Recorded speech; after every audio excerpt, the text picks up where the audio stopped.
average, or they might be FCS or a D2 or something like that. I want them to understand that your process is different than other processes. And you can't also sit down and just rely on the head coach. You have to do your part too.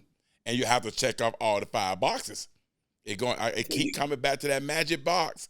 But that magic box saying, because that magic box, yes, I got film, right? I'm doing great, but I might be at a 1A or 2A school, right? Then I got another, guess what? There's kids same size as you doing the same thing at a 7A or 8A school. Or I'm 5'8", and I'm dominating. I'm 5'8". I'm dominating everybody. I'm dominating every level, everywhere. But I'm 5'8". So they not look at them part too, because tools does matter. And like when I mean tools, God-given tools, we talking about size. Size makes a difference too. So I don't like how they comparing their size to other size. Like I might have a 6'1", I got a 5'9", but I'm on the right side, he on the left side playing cornerback, but this one right here got 10 interception and he got 2. Yeah, they probably cut it through to you because you were shorter and not throwing to him because he was taller. But no one looks at that. They look at film, but they don't understand what the film in detail. They're looking at stats over film. I don't know if they even understand the difference from what film shows and what stat shows. I see kids all the time. I got all these stats. Yeah, but you still though your film show you got this interception because the quarterback was terrible. All that plays a factor in film. Plays a factor. Lo, and like I said, we keep talking about this 2024, all of the different factors. And the one thing that I'll bring up now is at the end of the day, people got to look at this college game now like we have free agency in college football with this portal.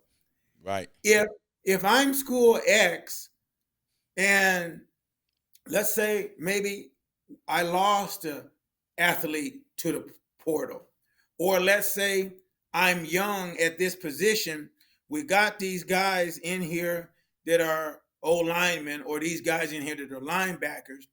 They are going to be great players for us but they need more time to develop. Right. So I have now a gap this year. So the best way for me to help this football team is to see if I can get an experienced player in the portal at this position. Right. That's real talk. Right. That's real talk. And that happens. Right. And so I had to tell a young man to say, hey, what's going on here, it has nothing to do with you. Nothing to do what you did or nothing to do with what you did not do. It's just the circumstances that staff, our staff, whatever, says, hey, for this position here, we thought we were going to be able to go to high school, but because we had an injury or whatever it might be, we've got to go get somebody that's already played college football game that's further down the line. I got you. I see that. I see that happen all the time, and I'm talking to college coaches all over the country. I hear all the time, and not just in Power 5 or Group of 5 or FBS or FCS. It's every level has that situation. Even Power 5 have that situation. It's interesting. You got 2 kids that starters or did great the year before, and one decide I'm going to NFL, and the other say, well, it looks like I can get more money over here. But then I got another kid over here, freshman, that never touched the field. So, man, and we not ready because he never got in. When we had one of them years that I can't put that freshman in this year. He got good practice. He got bigger, stronger. But I don't know if we can totally trust him now. And back in the day, they go ahead and throw that freshman in there. Right? Like I remember when my son Lo got his Achilles snap the year that Notre Dame went 12-0 and he just started cornerback. It wasn't no portal thing like that. So they had to grab this freshman, boy, you better get in there. But nowadays, if that happened now, you know what? He's ready, but he's not ready. I might can use him as a third down back or a nickel or something. Let me grab me a porter. So it all changed. That whole process changes right there. And I totally agree with that. But I did want to touch bases on something, Darryl, that we talked about, or I talk about a lot is Oh yeah. when I have an athlete, and let's talk about the ones that have offers now. And we talk about the different levels. I call it international, national, regional, local. That's how I do my breakdown. So when I Yes. talk to a kid, I said, what is your offers and how many you have? He said, I got 15 offers. I said, break them down, boy. He said, I got an SEC, I got an ACC. Then I got a bunch of MACs and some Ivy Leagues. I said, I want you to look at that now. I want you to look at that, what you have in front of you. You're not an international player because you don't have all the offers in the country. That's an international player. Yes. You're not even a national player because you only have one ACC, one SEC. You're not even a national player. Mm-hmm. Now you're a regional player because you got all the MACs, right? You have some Georgia State, some Georgia Southern. You got some Akrons and you got a little CS. You have some Southern Conference. You're a regional player right down there. Okay, you threw it in an SEC and ACC to make you be a regional. You're not a local player because you don't have the NAIA, the D2, the D3, them local players. So I broke them down like that. And I asked them, what are you waiting on? Why you don't go ahead and just commit to the SEC offer?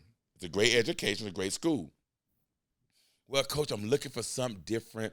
I might want to try to go to something close like Florida State, UCF. I'm saying to myself, what are you talking about? I'm confused. The question I asked you was, why you didn't commit to SEC offer that education, and you said it's solid today? You're looking for something else. Mm-hmm. I'm saying to myself, buddy, if you don't jump on this, you're gonna run back to the MAC offers where they're gonna soak up in a minute too. They're gonna start grabbing guys in the portal. Now you just went yourself down to D2. These kids nowadays, they're not thinking. Is it that they don't have the right guidance, or is they're getting told things that they shouldn't be told, or are they chasing the money? What's your thoughts, Darryl? Mm-hmm. Oh man, I would say, Lo, to your question, it's some of all of the above. It's some of all of the above. You got some, and that's why we got to have our priorities straight. That's the NIL and getting the additional money. That's great. That's great, and I think it's great for the players. I mean, the schools, the universities, they shouldn't get it all. The players are help bringing this product here, so that money should be shared. I'm all for that. But the problem that we have is that if we think that the NIL money overrides playing football and overrides the scholarship, our priorities are out of order. That's my opinion. That's my opinion. The scholarship and playing football is still king. And I say that because when we look at the guys that are getting NIL, at the end of the day, it's because of what they did on the field. It's no different in the professional sports. Those guys that get those endorsements for Coca-Cola or Dr. Pepper, Right, or Marriott, whatever, it's because of what they done on the field. Their status helped get them that. So it's the same thing here. You need, instead of, make sure that your play matches the pay that you're seeking. I like that. Make sure. I like that. Make sure your play matches the pay, because there's no rewards on the bench. I add that in there. There's not. There's no rewards there. Okay. So now the second thing a guy has to say, Coach, you put it there, and I don't know if they were listening. If I got one SEC offer and one and an ACC offer, and then I got 6 MAC offers and 4 AAC offers, that should tell you the majority of my recruiting is with the group of 5. Right. Those 2 Power 5 offers, those are outliers. And you have to really ask then, go ahead and ask the question. If they're offers and you're really interested, you should ask them, can you commit? Ooh. Can I come on an official visit? If the answer to those questions are no, then those are not offered. You better get focused on those MAC, ACC, and Mountain West offers. We better get focused on those offers, because all those offers are telling you what level of player you are and where people see you. Right. And just to piggyback on that too, Darryl, is that I commit to the SEC or I commit to the ACC. All of a sudden, the portal opened back up in May. Now I got a kid transferring from Notre Dame. I got a kid coming out of Alabama. I just seen on the internet the other day, the wide receiver from Florida State. He's going in the portal. I do have a cornerback coming from Notre Dame that's going in the portal. I got another kid coming from Stanford, going into the portal. One more boy from Washington going into the portal. So these guys going into the portal in May. I think that's when it opened back up. So this kid who got maybe one AC or one SEC or whatever, and trying to wait, forget the waiting. Maybe they need to go ahead and start focusing on something else. I guarantee you, when that portal open up in May, anybody that got a group of 5, a whole bunch of them, and got one ACC or one SEC, that offer is not going to be committable. It's just not. It's impossible unless, because if he's that guy, he'll have a bunch of SEC, a bunch of ACC, a bunch of Big Ten or Pac-12, or Pac-12 around no more, but Big 12. He'll have a bunch of them, but he don't. And I'm trying to explain to him the difference. I'm trying to educate all these parents. Look at what you have. Is he an international player? Is he a national player? Is he a regional player? Or he just a local player? You'll know by the offers he got. And if you're a junior in high school right now, finished the year, did everything he can do, he was on his